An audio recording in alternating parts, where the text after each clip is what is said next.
Now, real people, real opinions. Nighttime talk with Niall Boylan. Ireland's classic hits radio. Now, during the news, by the way, we heard the very serious warning about drink driving over the Christmas. The festive season, of course, brings a lot of dangers with it, as well as a lot of fun. And enjoy yourself. Please do go out and enjoy yourself. Have a good time if you're having a work Christmas party, whatever it is. But please don't drink and drive. Every year it blows my mind when I see in January the reports that so many people were arrested for drink driving. I pass by some pubs on the way home from work sometime, or in the evening time, and I see the car parks full, and I wonder, all these people are out for Christmas nights out, and yet the car park is full. How are they all getting home? Clearly some of them are going to risk driving, so please don't do that. One of the other dangers, of course, and I mentioned before the break, his recently published Garda figures show that there were just 52 reports, allegedly, cases of spiking in the country in 2023. However, the real figure is believed to be much higher than that, because a lot of the time people don't realise they've actually had their drink spiked. They just don't realise it themselves. With no proper protocols in place for victims and the lack of support from the Gardaí and the HSE and the publicans, many of these cases go unreported. Unfortunately, drink spiking is becoming an issue for, I suppose, a lot of people on a night out across the country. And my guest tonight is a politician who has first-hand experience of this issue and is working to raise awareness and change protocol when it comes to drink spiking. Aoife Rose O Brien joins me now. Good evening, Aoife. And it is a bigger problem, I suppose, than we possibly could imagine. Good evening, Niall. Thank you very much for having me on. And yes, it is. Unfortunately, the statistics that we have been giving, they're not reflective of the issues on the ground. I see, according to the Garda statistics in 2023, there were only 52 reported cases, but I personally would have near to that number of victims in Wexford alone reach out to me in the past 12 months. Yeah. I mean, how did you end up in the situation you were in, which is basically an advocate for victims of abuse and this type of abuse? How did you end up in that situation yourself? What was your own story? So, unfortunately, I was on a night out myself. I suppose I put my own trust in a worker of the establishment that I was in for a drive home. And I suppose, to cut a long story short, my drink was spiked by that said person with a high rate of a sedative. I woke up about 12 hours later in a different house. I have no recollection. I never will have any memory of what happened to me that night. And unfortunately, I woke up with something even more sinister happening. And I'm sorry to hear that. Look, it is what it is now, but I've used my trauma and my experience to try and shed some light and with the hope to try and change this very serious issue that's happening in Ireland right now. I mean, when we discuss, sexual violence, less than 2% of reported rapes end in conviction in Ireland. And that's something I am almost blue in the face in saying. I think a stark reminder of that would be the Nikita Hand, of course, case there last week against Conor McGregor. That would be a stark reminder. She did try to take, of course, that case to the DPP, who rejected it.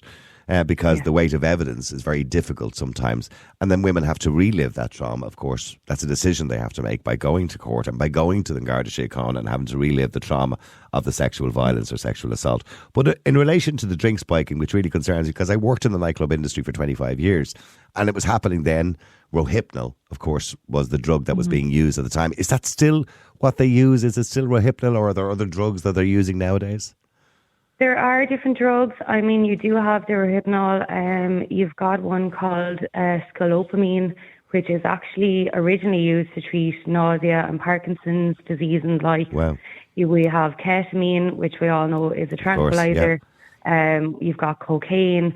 And I suppose one thing, since I started looking into this, that almost came as a shock to me in a sense, is that alcohol itself is used as spiking. And that's something that obviously is much, much harder to identify and to prove. But look, with all of the drugs that are out there at the moment, I suppose when I am collaborating with different, the pharmaceutical companies and the likes and different bodies who are trying to investigate this further, they're telling me that there's over 600 drugs out there in Ireland right now that they are trying to identify and then find, I suppose, more information. And unfortunately, it's the victim at the end of the day who is getting the I mean, who are the these? Who are these perpetrators? I'm assuming it's stereotypical. Girl goes to the bathroom, leaves a drink on the table with a group of people. Everybody's having a good time. Everybody's joking. Everybody's laughing. Nobody's going to notice somebody sticking something in the drink, probably. People are not watching for those kind of things. So who is this predator? Is there a stereotypical profile of the type of person that would do something like this? Unfortunately not, Niall. I mean, yes, you have your stereotypical victim and perpetrator, but just to give an example, I was told of a story this morning of a young girl who was actually spiked in school by people who are on an opposition team. They had a county final the next day, and they wanted to knock her out of the game because she was so talented. Another example is a really, really sad story. An 82-year-old man in a rural side of Wexford, and I'm presuming that the reason why they spiked him was just for pure entertainment, for a prank, and to humiliate him. Yeah, and by the way, that's a bit of a warning just so there. I know we're talking about something different, but I was very familiar many years ago with people, men spiking each other with Viagra. Which is a horrendous thing to do because A, it's quite dangerous because Viagra can have serious side effects for some people if they have a heart condition or whatever else, and also spiking women with Viagra too, and it's extremely dangerous thing to do because you can actually kill somebody. Well, this is what I'm trying to highlight as well. I mean, at the end of the day, when you mix any sort of a chemical, there's bound to be a chemical imbalance, and that's why we have. We have so many trained professionals in the field who need to look at the contraindicators and such. And when you take, your fella up the road who decides that he is going to spike so-and-so in the pub on a Saturday night just for pure entertainment or for something more sinister, they don't know what medication they're on. They don't know their health history. They're putting something into their system. Like for me, for example, I was given a sedative that was 3 times too strong for my body size. Mm-hmm. And that's a very typical thing that we are seeing for an awful lot of the victims who have shared their stories with me anyhow. An awful lot of these people either wake up, your typical kind of 10 hours later, some in the hospital, some not, unfortunately. And the health implications that they have faced since then, they're the things that aren't being reported, and that's quite scary. And when we talk about people not reporting them or not wanting to report them or maybe not bothering because they feel nobody's going to listen, in your experience and from talking to others, how are the victims dealt with? When somebody goes to the guards or they go to the HSE or whatever it is to report an incident of spiking, how are they dealt with? Unfortunately, not very well, Niall. I suppose the majority of victims and their feedback to me is that they don't feel heard. They don't feel like they are believed, and the support services that are in place, which there are actually quite a few, but that information isn't being shared in that time with them, and I suppose, for a better word, like the victims don't see what reward is there for them to come forward. Mm-hmm. I mean, we've seen what Nikita Hand has just went through, and I know that's not relating to spiking, but that is a prime example of how hard it is to face the Irish judicial system. And, I suppose I can only talk for myself, from my own personal experience, for factual information. It's drawn out. It's excruciating. Well, it doesn't help when we get involved in victim blaming, which happened with Nikita Hand as well. There's kind of this idea that maybe they're thinking, sure, why should I report it? Sure, am I part of the blame myself? I was out drinking too much anyway. And maybe they feel like that, which they shouldn't feel like that, by the way. But maybe that's the way they feel because society has led them to feel like that. Well, this is it. I mean, look, we're a very conservative country, and I think that there is a level of shame that people feel if, I suppose typically we call it the beer fear, okay? And that's a very innocent side to this, where somebody might have had a few too many drinks. They mightn't have realised how, how flamboyant they were being the night before. If you accelerate that times 1,000 and then add in the fact that you've been spiked, that's given people a rough idea of the reality of how this feels. But I mean, when, a lot of victims have come to me who have actually tried to go into the emergency department and had their blood tested, and they've been told that they will not be a priority case, and they've been sent home. And I suppose I submitted a PQ to the Minister for Health, who was Stephen Donnelly at the time, back in kind of September 24, through our TD Johnny Myden. Just to mention, by the way, just to mention, you're a local councillor with Sinn Féin, is it? Yes, I was locally elected, recently elected, at the local council level, yes. Okay. And I suppose I have to pass all of these questions through our local TD. Yeah. So we submitted a question, and Stephen Donnelly actually passed that to the HSE for a response, okay, which at the start I was kind of, I suppose it was questionable. And the response that we got back was actually fairly upsetting, because they actually responded by basically saying that if a patient presents themselves and states that they believe they've been spiked, unless they are acutely unwell, that they won't give medical intervention. And that's me paraphrasing now, okay? Yeah. Now, I suppose my question back to that is, define a patient who is acutely unwell. What does that mean? They could have went in 5 minutes to 10 hours later, depending on the drug, depending on the amount of the drug put in their system, etc., etc. So it's not as precise as they might make it out to be. And from the victims' feedback that I've been given, the majority of people who've came to me have actually said, we did actually try to go to the hospital, and they said no. From my own personal experience, I rang the care doc. Look, by the time I came around, all I wanted to know was what was given to me. I rang the care doc, explained the scenario. They referred me straight to the hospital. When I got there, I was put into a room for a couple of hours on my own, and a lovely, lovely nurse now, and don't get me wrong, the staff there are absolutely incredible. She came in to me and said, look, we actually can't help you. Can we call the guards for you?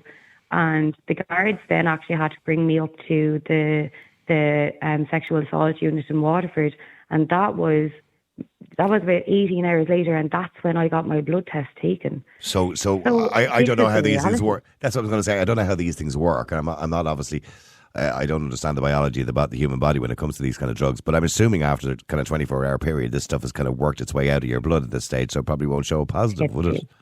Yes, typically 8 to 12 hours is your typical window. Again, it depends on the drug that they've given you and the dosage. But I mean, for anybody going in, a 12-hour window there, it's paramount to get that and catch it at the right time. And how are the guards dealing with it? I mean, when you say to a guard, listen, I was in such and such a pub, I only had 2 drinks, but, I was literally unconscious. I don't remember what happened. Are they willing to go out and go to that pub to get the CCTV, to have a quick look, or is that something that they're doing? They are. Well, locally they are. And in fairness to them, unfortunately, our Garda units here were actually cut back in November 23, and I know that they're very under-resourced here. They do go to the crime scene, for use of a better word, or the location of where the spiking occurred. They do actually get the CCTV footage, but I mean, we are talking about the perpetrators behind this. The sleight of hand and the skill that they have it's so hard to identify that on a camera. And I mean, we're also looking at people who have actually been spiked by a needle. According to the Garda, I've heard about that. Yeah, I've heard about people actually sticking hypodermic needles into people. Yeah, I've heard that. Well, this 28% of the reported case have been a victim of a needle spiking. 50% only were through a drink, and 22% were unknown. And I suppose that when they say unknown, they're saying it wasn't possible for the Gardaí to determine through the evidence that was given. You're talking about, take your typical pub scenario or nightclub scenario. I suppose on average you've at least maybe 30 to 100 people in that room. It's dark, it's crowded, people are moving. People are drunk. And then you're trying to, people are drunk, you're trying to identify one culprit in a movement that took potentially 5 seconds for him to make or her to make. Yeah. And the person, the victim themselves might even feel it because, I don't know where they'd stick the needle, I suppose, in someone's bottom or somebody's thigh or whatever it is, keeping it down low so other people can't see it, I would imagine. And that might be just a moment where they go, oh, what was that? And you probably mightn't even notice it. You know what I mean? This is it. Well, that's the general feedback, especially when these incidents typically happen in a pub setting where people are consuming alcohol. Yeah. You know yourself that your senses, they're not the same as when you are sober. So if somebody was to bump into you accidentally or on purpose and jab a little needle in you that takes the 2 or 3 seconds, you're not really going to feel that. And it's absolutely terrifying, to be quite honest with you.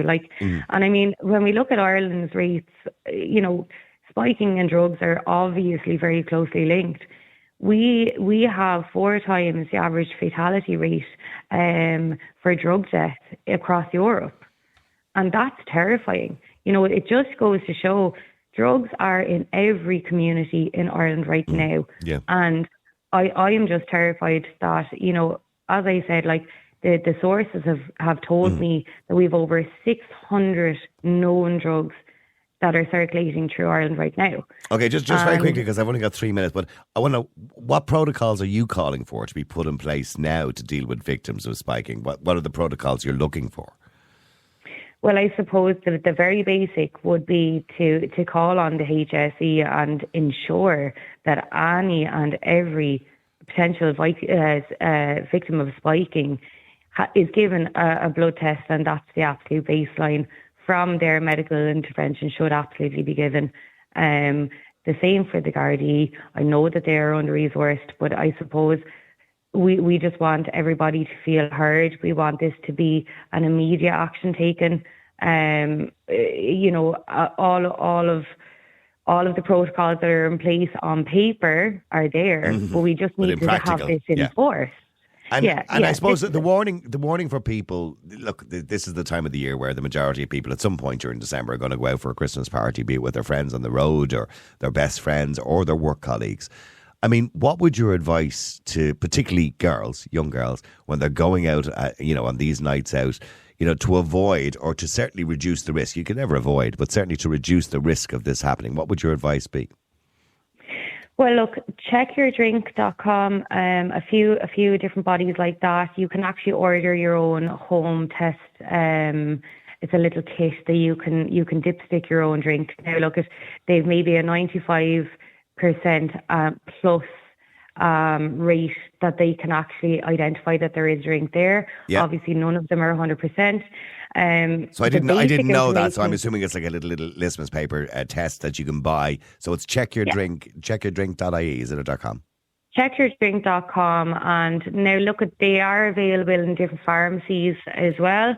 I'm sure that you can talk to your GP about them too, but for the average person, most pharmacies do stock these, and this is something that we are going to be launching an initiative now in January from Wexford in conjunction with the County Council and with the FGYS. We're going to be actually giving out toolkits that will provide those for people that puts a little bit of power back in their own hands.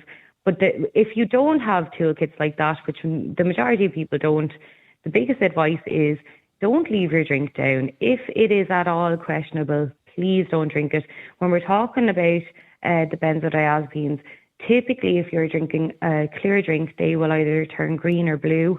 So if your drink has changed colour, if it's fizzy or anything that's suspect, do not drink it. Mm-hmm. Stick with your friends. Please don't be sidetracked or don't leave anybody alone, even if it is just to run to the bathroom or run outside to make a phone call. The power is in numbers. And I mean, with your friends alongside of you, you will be okay majority of the time because you're going to have that support there. If you are at all questionable, report it to the staff in the establishment that you're in.